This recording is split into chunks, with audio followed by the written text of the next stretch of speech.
Hello, YouTube. It's Carrie here, otherwise known as Fresh Orangina. How y'all doing today? I am back for my week 5 update for the Reverse New Year's Resolutions Challenge. So last week, I gained weight, which actually is pretty typical for me.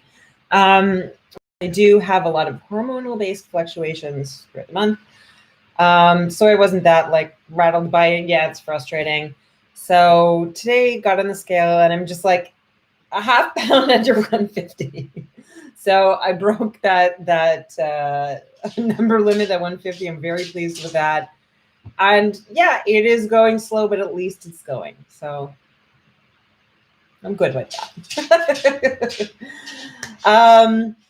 One thing I didn't do as good with this week as the other weeks is meal prep. And I have noticed that on my tracker, I haven't had an empty sink pretty much all week up until yesterday.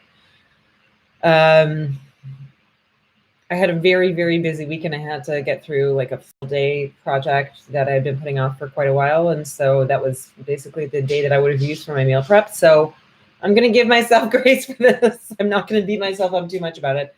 That being said, what I was able to do is pull stuff out of the freezer kind of thing, but I still needed to make this and that. I want to talk a little bit today about resistant starches. Those of you who know me know that I'm a big food nerd. Okay.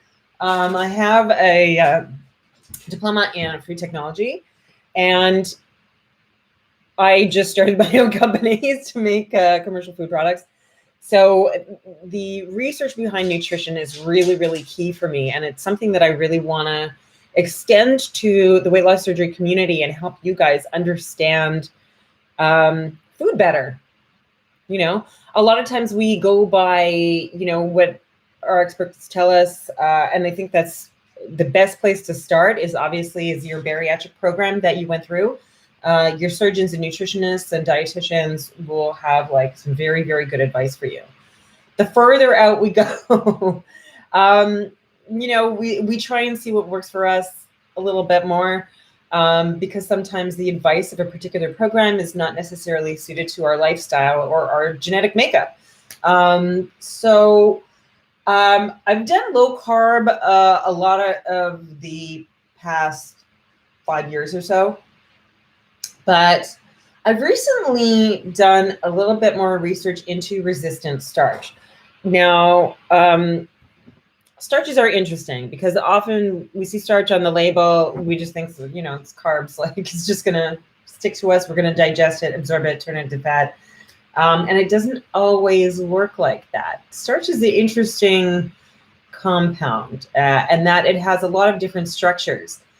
And there are branch structures in some carbs, and there are single line structures in other. You can think about it a little bit like a long snake or a tree. So if the only place that you could eat those starches is at the tips, the tree is going to be eaten a lot faster than the snake, because the snake's only got 2 points of area where it's going to be taken apart.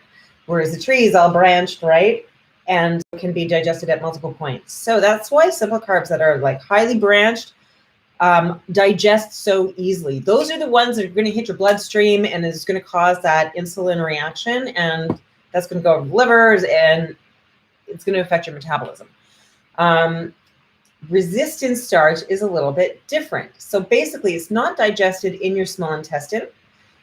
Because it only has those 2 endpoints, right? It's much more difficult to break down. So instead of being digested in small intestine by our system, it basically ends up in the large intestine and is digested by our bacteria that live in that part of the gut. The lack of those types of resistant starches in the body, I do believe, can lead to some issues. So there's a thing that can happen when you don't have enough fiber in your diet, where you can get a bacterial overgrowth in your small intestine sometimes. The process of bacteria breaking down resistant starches in your large intestine, that results in a lot of different byproducts. Those bacteria that break it down, they spit out all kinds of stuff when they metabolize those types of starches. And one of the big ones that's super important is called butyrate. What's butyrate? Butyrate is a compound in the body that affects different systems. And it can, there are studies that show that it has some far-reaching effects in terms of immunity and even mental health. But the biggest thing is that in the large intestine, the reason why as you get older, a lot of doctors say eat more fibers and stuff like that is because feeding those bacteria in the large intestine and having them create the butyrate as part of that metabolic system, the butyrate, in terms of the cells that line your intestine there, anytime that there is a cell that is precancerous, it will be tagged for destruction, right? That butyrate helps the cell apoptosis. So basically the cell goes into self-destruct mode. And that precancerous growth never continues, right? So like you might have the beginning of a polyp, but then it will basically destroy itself. Whereas when you don't have those in the diet, you can have more issues with that. So the whole goal for me is health, ultimate health. That is what I want. I feel that that's what a lot of us want, right? Like there's nothing better when you start eating a certain type of diet and all of a sudden you feel just fantastic. Bloating goes away. You feel great. You have more energy. You're sleeping better. That's my goal here. And so I started introducing some resistant starches. So how do you get resistant starch? There's a lot of information on the web. There's, you know, some people who do it by just like potato starch, which I don't know, that seems kind of gross to me. I like the idea of rice, particularly brown rice, because there's fiber and there's nutrients in that. It's fairly filling. I eat a lot of like Asian curries and that kind of thing. And so I said, let me play around with this resistant starch a little bit. And I had a bag of this brown rice. So I made the brown rice, and the first thing that I do is cool it in a pan, right? It goes into a large pan, cool it straight away in the fridge so that you've got your cooled rice. Once that starch is cold, so when you make the rice, when it's hot like that, that's not resistant starch.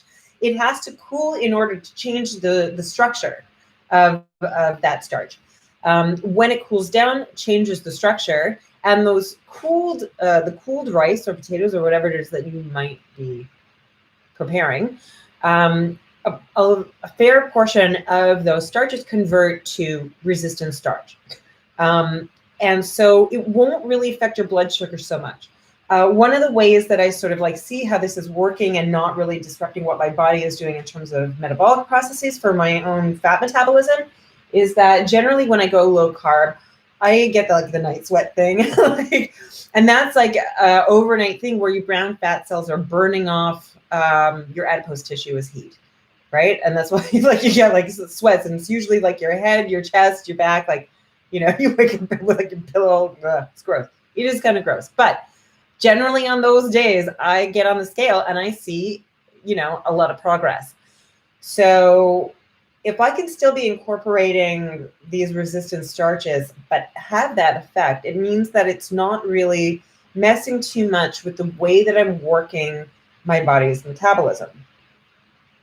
So, yeah. So I'm going to keep going with that. It seems to be working.